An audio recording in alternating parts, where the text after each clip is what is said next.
اللہ بھول ضرور جاتے ہیں پر بندے تو تیرے ہیں، بھٹک ضرور جاتے ہیں پر غلام تو تیرے محبوب کے ہیں۔ ہمارے حال پہ رحمت فرما، اللہ ہمیں معاف فرما دے، اللہ ہم سے حساب نہ پوچھیو، اللہ ہمیں بغیر حساب معاف فرما دے، اللہ ہمیں بغیر حساب کے معاف فرما دے، اللہ ہم سے درگزر کرنا جب قیامت کے دن ازل کا بازار لگے، اللہ ہم سے درگزر فرمانا، ہماری پردہ پوشی فرمانا، اگر ہمیں عزت دی ہے تو عزتوں پہ دوام دینا، اللہ ہمیں ذلتوں سے محفوظ رکھنا، سب پہ اپنا فضل فرما دے۔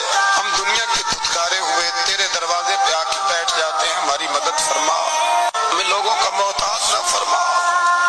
اے اللہ یہ بوڑھے بیمار لوگ جو صبح چل کے تیرے اور تیرے محبوب کی رضا کے لیے آتے رہے، ان کے قدموں کو قبول فرمانا، ان کی کوششوں کو قبول فرمانا۔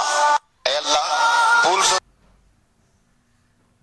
سب سے پہلا سوال یہ فرمائے گا، کیا تم میری ملاقات کو پسند کرتے تھے؟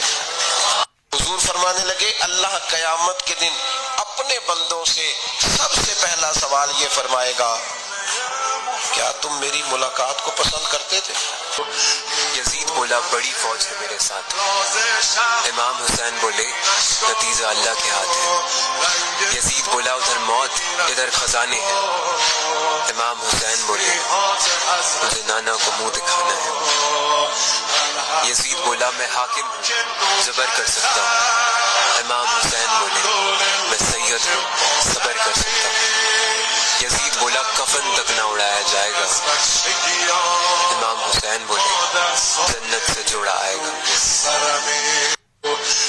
میرے نبی تشریف فرما تھے، ایک طوائف گزری، طوائف وہ آپ کو دیکھ کے نا آپ کا مذاق اڑانے کے لیے، کیسا نبی ہے اکیلے بیٹھ کے کھاتا ہے کسی کو پوچھتا ہی نہیں، غیر مسلم کافر طوائف کتنی برائیاں اکٹھی ہو گئی۔ آپ نے کہا آجا، وہ آ کے بیٹھ گئی، آپ نے کہا کھا، وہ تو آپ کا مذاق اڑا رہے تھے کہ نہیں ایسا نہیں کھاؤں گی، جو تیرے منہ میں ہے اپنے ہاتھ سے نکال کے مجھے کھلا۔ اس کا خیال تھا یہ مجھے ڈانٹیں گے، کہیں گے اس کو اٹھاؤ دو چھتر مارو اس کو دفع کرو، میں کہوں گی دیکھو تمہارا نبی کیسا ہے اتنا بد اخلاق۔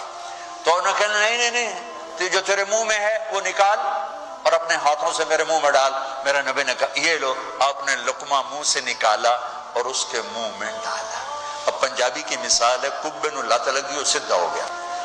میرے نبی کے منہ کا لعاب جب اس طوائف کے منہ میں گیا، وہ ساتھ ہی کلمہ پڑھ گئی، ایمان لے آئی۔ اور میرے نبی تشریف ہمارے نبی حضرت محمد صلی اللہ علیہ وسلم نے ایک دن اپنی امت کے لیے اتنا روئے کہ اللہ تعالیٰ نے حضرت جبرائیل علیہ السلام کو بھیج دیے کہ جبرائیل جاؤ جا کر پوچھو میرے محبوب کا کیا ہوا ہے۔ جبرائیل علیہ السلام آئے اور بولتے ہیں کہ اللہ تعالیٰ نے مجھے بھیجا ہے، آپ پر سلام ہے، اور پوچھتا ہے کہ آپ کی رونے کی وجہ کیا ہے۔ پھر نبی صلی اللہ علیہ وسلم نے فرمایا کہ میری امت کے لیے میں رو رہا ہوں، اور پھر اللہ تعالیٰ نے حضرت جبرائیل علیہ السلام کو بولا کہ کہہ دو میرے محبوب سے کہ قیامت کے دن ہم آپ کو آپ کی امت کے معاملے میں رسوا نہیں کریں گے۔ اور اسی بات کو اللہ تعالیٰ نے قرآن میں فرماتے ہیں کہ تمہارا پروردگار تمہیں ان قریب اتنا کچھ عطا فرمائے گا کہ تم خوش ہو جاؤ گے۔ میرے پیارے دوست، ہمارے نبی نے ہمارے لیے دنیا میں بھی روئے تھے اور قیامت والے دن بھی ہمارے لیے روئیں گے کہ اے اللہ میرے امت کو معاف کر دے، میرے امت کو بخش دے دے۔ اے میرے دوست ابھی بھی ٹائم ہے، سمجھنے کا کوشش کرو۔ آمین۔ قرآن پاک کی 8 خوبصورت باتیں جو ہر مسلمان کو پتہ ہونی چاہیے۔ اس ویڈیو کو آگے شیئر ضرور کریں۔ نمبر 1، قرآن پاک ہمارے پیارے نبی حضور اکرم پر نازل ہوا۔ نمبر 2، قرآن پاک کو پورا نازل ہونے میں 30 سال لگے۔ نمبر 3، قرآن پاک میں 30 سپارے ہیں۔ نمبر 4، قرآن پاک میں 114 سورتیں ہیں۔ نمبر 5، قرآن پاک میں 7 منزلیں ہیں۔ نمبر 6، قرآن پاک میں 14 سجدے ہیں۔ نمبر 7، قرآن پاک میں 540 رکوع ہے۔ نمبر 8، قرآن پاک میں 6666 آیتیں ہیں۔ دوستوں اگر آپ کے پاس تھوڑا سا بھی ٹائم ہے تو کمنٹ میں سبحان اللہ ضرور لکھیں۔